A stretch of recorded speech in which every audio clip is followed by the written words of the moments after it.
المنفذة للتمرين.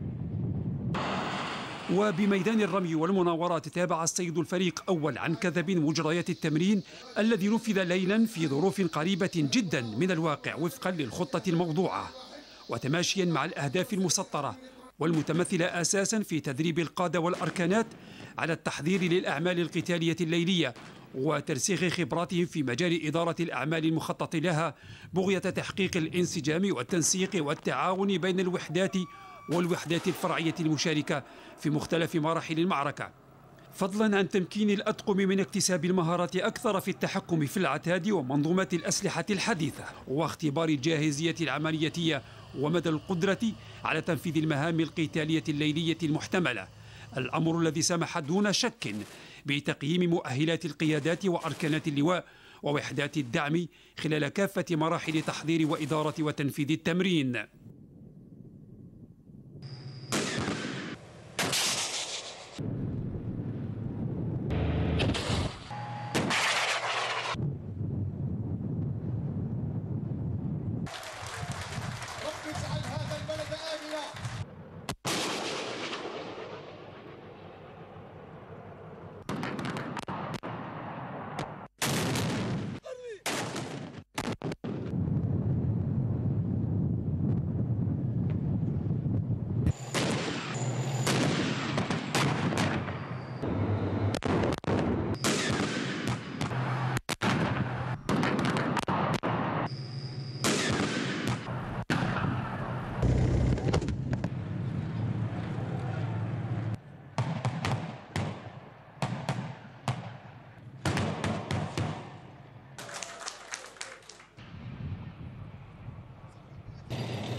في خط دفاعات العدو.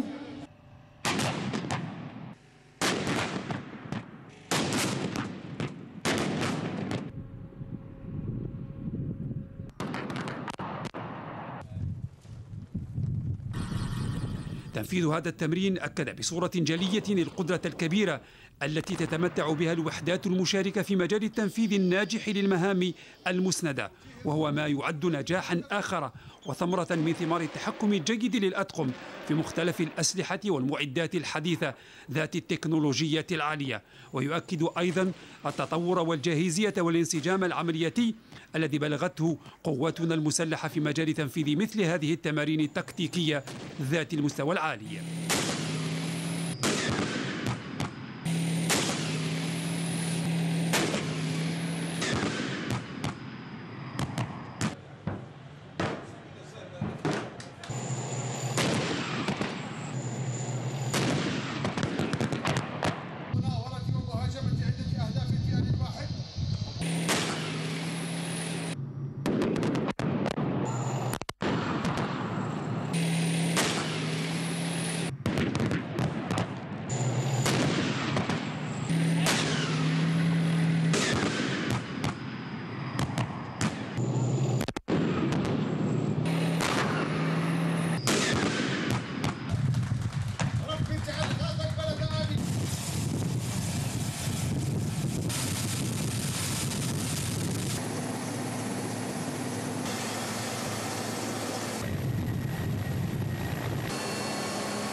إلا أن أشاوس الجيش الوطني الشعبي صقور الجوي لقواتنا الجوية مستعدين استعدادا كاملا لإتمام المهمة الموكلة لهم.